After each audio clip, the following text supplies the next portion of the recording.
قایم شکرانوف سیرالدین اکراموف در مرحله نیمه نهایی چمپیونات تاجیکستان اوید با کورش در وزن تا 81 کیلو رقابت دارند. 56 نفر مدعی در این وزن بود.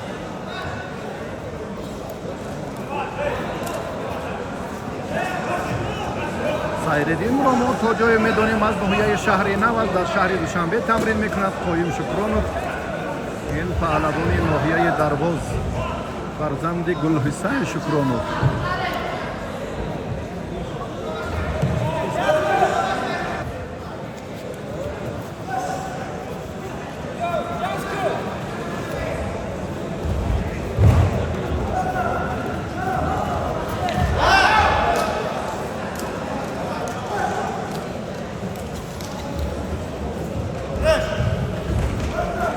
که خطر برای قایم شکرانوف به میان آمد که سیرالدین بسیار جرأت کرد.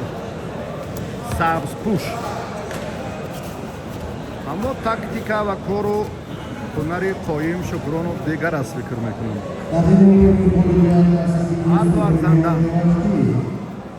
کسی که در این دور گلی باید به فینال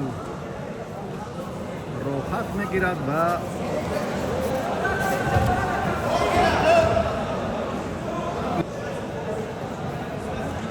نفری که چمپیون جمهوری تاجیکستان می شود در بازی‌های آسیایی در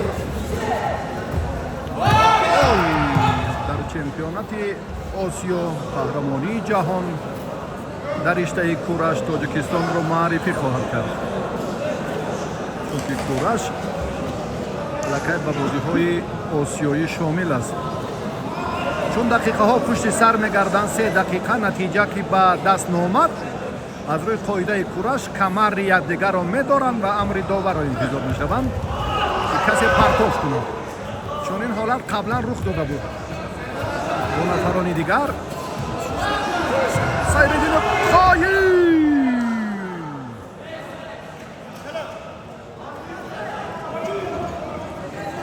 چالا با قایم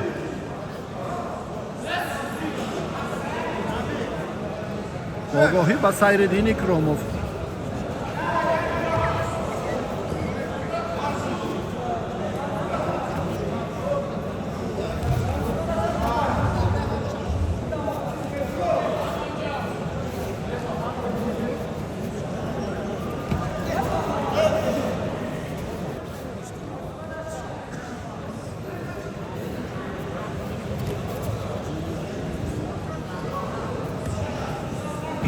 چالا امتیازی اول است که قایم شکرانوف آن را صاحب شد.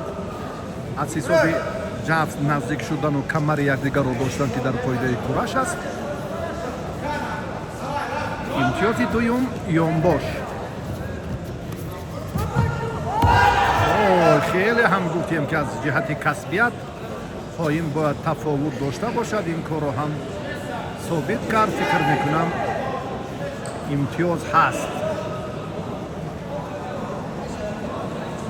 اما داوران اینجا از ما خوبتر میدونم. توجه میکنیم به امر داور که چی خلاصه گیری میکنم.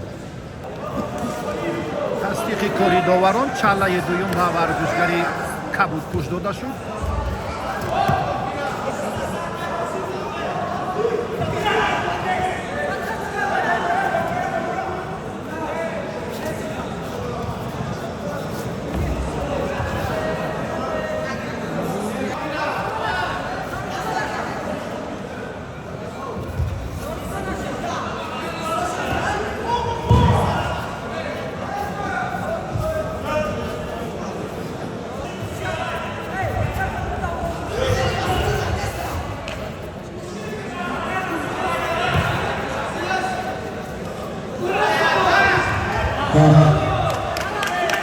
وقت انجام یافت. دو چالا را قایم شکرانوف به دست آورد.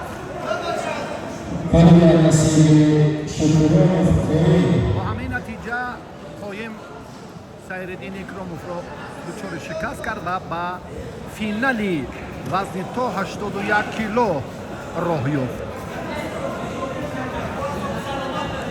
و گلیم دعوت کرده می شود